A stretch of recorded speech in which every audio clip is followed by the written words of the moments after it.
तो वादों की भरमार है, लेकिन सरकार किसकी बनेगी ये तो वक्त बताएगा। सभी पार्टियां अलग अलग मुद्दों को लेकर चुनावी दंगल में कूदी हुई हैं। विरोधी दल पर शब्दों के सहारे लगातार हमले हो रहे हैं। चलिए आइए हम आपको अब तक के चुनाव प्रचार में कुछ बड़े नेताओं के बयान सुनाते हैं। जान लीजिए पहले कितना अपराध था, उन लोगों को 15 साल काम करने का मौका मिला।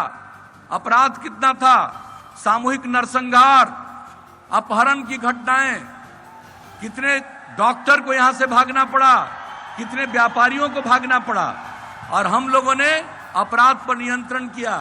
15 साल में आपने बताइए गरीबी क्यों नहीं खत्म की, बेरोजगारी क्यों नहीं खत्म की, पलायन क्यों नहीं खत्म किया, भुखमरी क्यों नहीं खत्म की। आज भी जो लोग हैं, किसान हो, मजदूर हो, आप अपमानित करने का काम करते हो, नौजवानों पर लाठी चलाने का काम करते हो। हम लोग जब नौकरी की बात करते हैं, रोजगार दिलाने की बात करते हैं तो उनको हंसी आती है।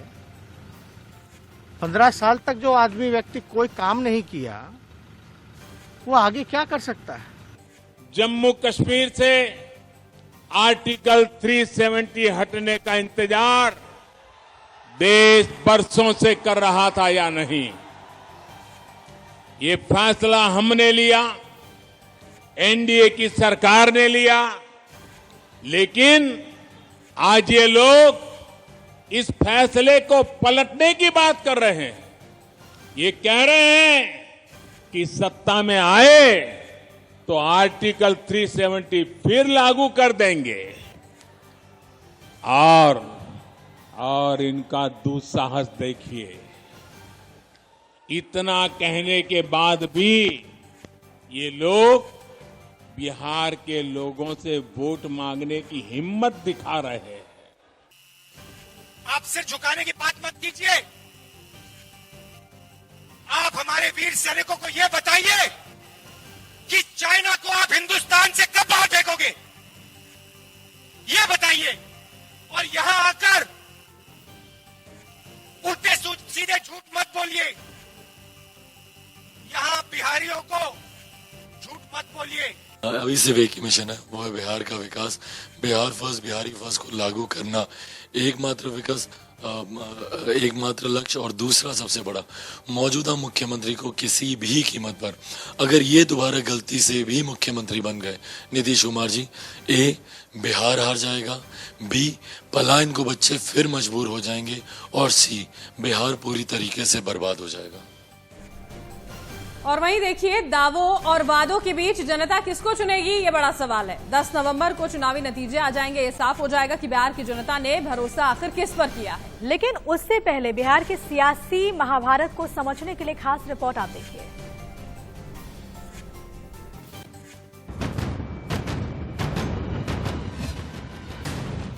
बिहार चुनाव में लड़ाई हुई तेज। नीतीश या तेजस्वी, किसके सर सजेगा ताज। आखिर बिहार की जनता किसे चुनेगी। 10 नवंबर को किसकी मनेगी दिवाली।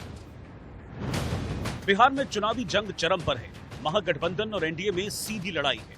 दोनों ही तरफ के योद्धा एक दूसरे को ललकार रहे हैं, अपनी उपलब्धियां गिना रहे हैं तो दूसरे की खामियां उजागर कर रहे हैं। एनडीए की ओर से मुख्यमंत्री का चेहरा तो नीतीश कुमार है, लेकिन चुनावी समर की बागडोर खुद प्रधानमंत्री मोदी ने संभाल रखी है।